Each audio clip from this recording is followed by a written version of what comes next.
Hello and welcome back to my channel. I've got quite a few LGBTQIA plus books left on my shelf and I thought I'd like to read them for a video during Pride Month. So that is what we are doing today. I'm going to be reading, I haven't quite decided how many yet, but I have quite a few on my physical TBR, so we're going to make sure that we get through prioritising those in this video. So I've actually only just started this one, but it's quite short and I'm not that far into it. Basically, I didn't know that this was one before I picked it up, so it's The Lucky List by Rachel Lippincott. Now this one I'm definitely reading because obviously I'm reading it at the moment. So it says, Emily's always been lucky. Well, technically her mum was the lucky one, and since she died, Emily started to feel like her luck's run out. So when Emily finds her mum's senior year bucket list, she finds 12 ways to feel close to her again. But if she wants to check everything off, she'll need help in the form of Blake. As Blake and Emily work through the list, the girls' bond deepens. Emily is starting to feel lucky again, but she's faced with the question, can she accept this new part of herself, the part her mum never even knew existed? So it sounds very, very interesting, and it's nice and like a quite quick, short read. And then the other books which I have to choose from, I do also have like The Song of Achilles and possibly another few others, but they're for other videos. So this is my stack of other ones. So these are our options. I don't know how many I feel like I want to do yet, or I might end up doing all of these, I don't know. But we have One Last Stop by Casey McQuiston. She Gets the Girl, I really want to read this. Then we also have Red, White and Royal Blue by Casey McQuiston, because the movie comes out towards the end of the year, I want to say, I think. So I definitely want to get this read beforehand. And then we also have this duology, which I think you read What If It's Us first and then Here's to Us. We'll see how many I get to. These were a plan for this video anyway, as was this one. It was going to be just these three. But then I fished my others out and I was like, well, I've put them as priorities anyway, so yeah. We will see how many I get to, but for now, I'm currently reading The Lucky List and I'm going to crack on with some more of this tonight. So, I didn't really film any footage of me reading this, and I didn't update you because, to be honest, I flew through it. Like, I read probably that much in one sitting last night. I just could not put this book down, and then I read the rest this morning. I flipping loved it so much. Like, so basically this follows Emily, whose mum died 3 years previous, and she's kind of like lost her adventurous like prankster side of things, and she broke up with her like boyfriend. They were on and off all this time since her mum passed, and these old friends of their family moved back to town, so Blake and her dad. And her and Blake were like childhood friends, like when they were a lot younger. And basically she finds this list, like a bucket list that her mum had that she wanted to do like on her senior year summer, something like that. I'm not very good with like junior, senior, all that sort of thing, but it was her like one of her final summer years before she went back to school. And so she decides that she's going to complete this same list that her mum did, and she ends up going around doing it all with Blake because her best friend is away at like summer camp, and her other friends aren't really talking to her because she broke up with her boyfriend and ended up kissing another guy in front of him because she was scared of her feelings. Now this was, I had no idea this was going to be like the perfect summer read, but this is like, if you want a really light, fluffy, fun, but still with a bit of emotional depth YA romance, read this. This was so good. Like, it was so cute and perfectly well executed. I didn't find that many flaws with it. I did find at the beginning it was a tiny bit repetitive because it was her sort of thinking the same things of like, okay, how am I going to fix this? But then once they start doing the list, which is quite early on, and they sort of gel and bond, and it's like all of this feelings are like being stirred up. Oh, this book was so good. Like, it's a perfect read for summer because it's less than 300 pages just, but it's like, look how super short that is. I read this in literally less than 24 hours. It's just so summery, like they're doing all of this like cliff jumping, surfing, sleeping under the stars, picnics, like all this over summer, and it's just, oh, I'm so glad that I read it now, because I honestly, this is one that I probably wasn't going to be getting around to anytime soon. Not because I was putting it off, but just because there was like so many other books that I was prioritising above these. But it does also deal with like the topics of grief and how she's handling it, and like her struggles with her sexuality and coming to terms with that. So yeah, very, very good read, and I would definitely recommend. And also the fact that she wrote a really fun, adventure-filled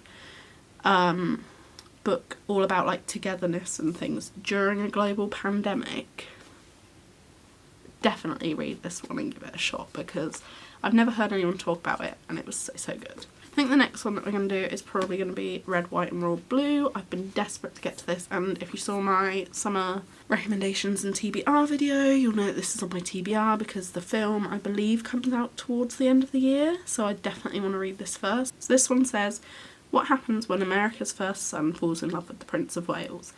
Alex Claremont Diaz is handsome, charismatic, a genius. Pure millennial marketing gold for the White House ever since his mother first became president of the United States. Oh, his mum's the president.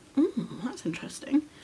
There's only one problem. When the tabloids get hold of a photo involving an altercation between Alex and Prince Henry, US-British relations take a turn for the worse. Heads of family and state devise a plan for damage control, stage a truce.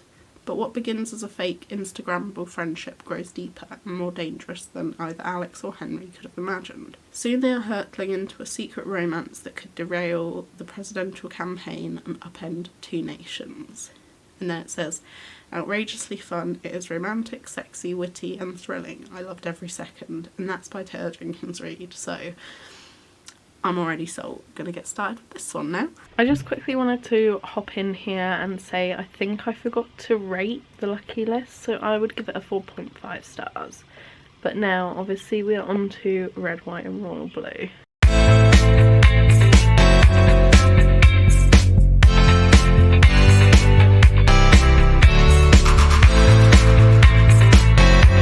So I have some thoughts on this book.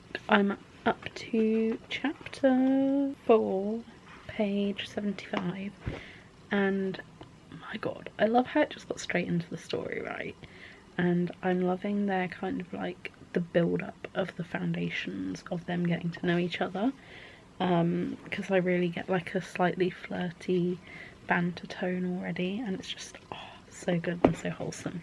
Oh my god, I love this book so much. It's making me so giddy, and it's like, you know when you're like screaming, giggling, kicking your feet, it's like that. And I honestly can't fault it so far. So last night I actually ended up reading to page 128, chapter 6. They've been having like their late night talking with like their texting and stuff, and they're like long distance, and they've had a kiss, and I honestly just love it so much, and I cannot wait for the film of this to come out. I've made an executive decision as well with this video. I'm going to do 3 books in this video, and then I'll probably do a part 2 towards the end of the month with another 3 also books then, because I've got another video that I really want to film next week. So if I can finish Red, White and Royal Blue and maybe another one this weekend, then that would be perfect, and then I can do next week's video and then carry on with a part 2 of this so that it's not too long and I can fit a bit more content in.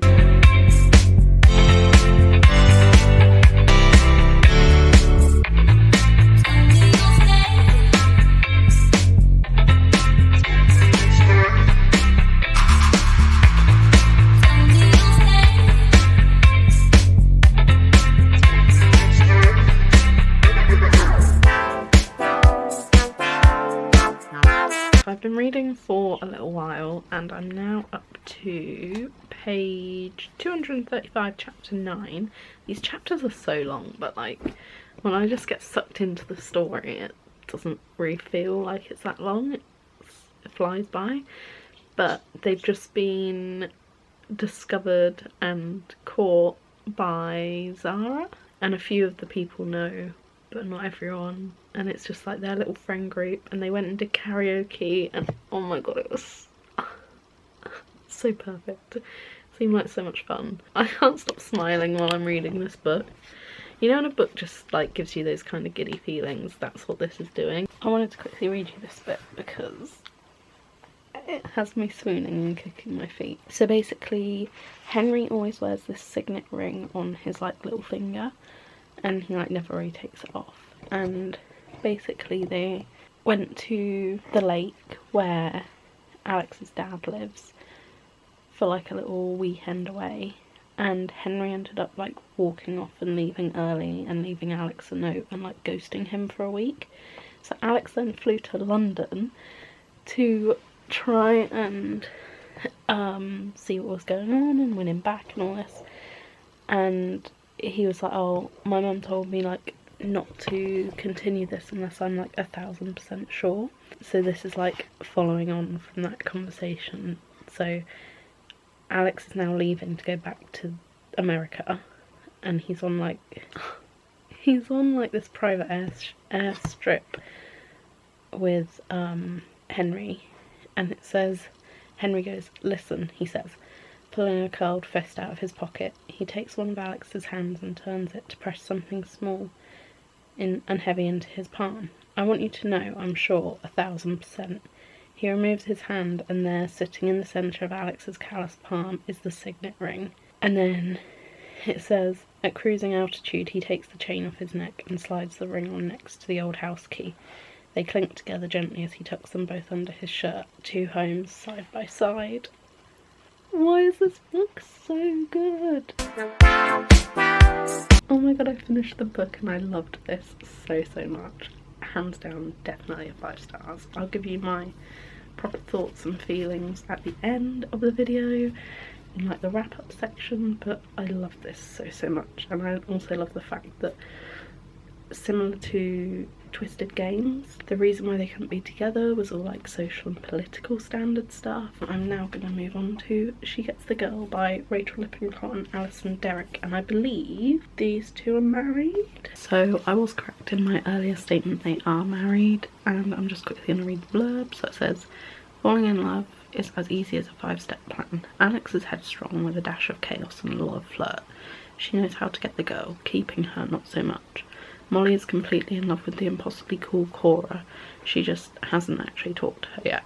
When their paths cross unexpectedly, Alex and Molly realise they might have something in common. If Alex can help Molly get her dream girl, she can prove to her own ex that she's serious about love.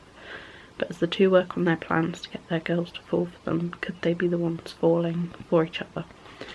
So it sounds like it's another kind of enemies to lovers, which is not a trope that I enjoy at all. However, I liked Red, White and Royal Blue, and that's kind of how that almost.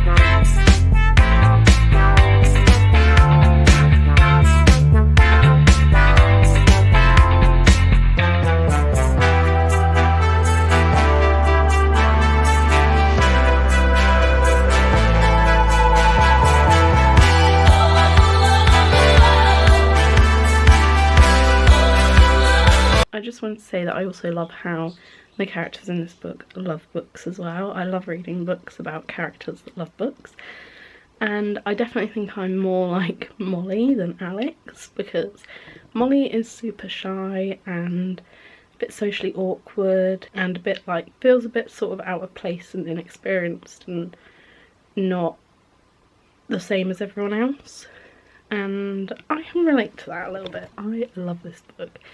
Chapters are so short, so I'm like flying through it, and I love like the little chapter artworks as well.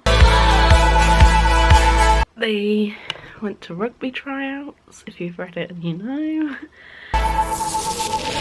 So I finally just finished She Gets the Girl, and My god, I absolutely loved and adored this book as well. All 3 books from this video have been absolutely incredible. I would give it probably a 4.75 stars. It's very close to a 5. To quickly recap from this video. So, we read The Lucky List first. For now we're going to stick with a 4.5, but over time it will probably grow on me because I've just kept thinking about it more and more and it's so much fun. Then we moved on to Red, White and Royal Blue, and oh my god, 5 stars for sure. Like, this book is so good and I cannot wait for the film.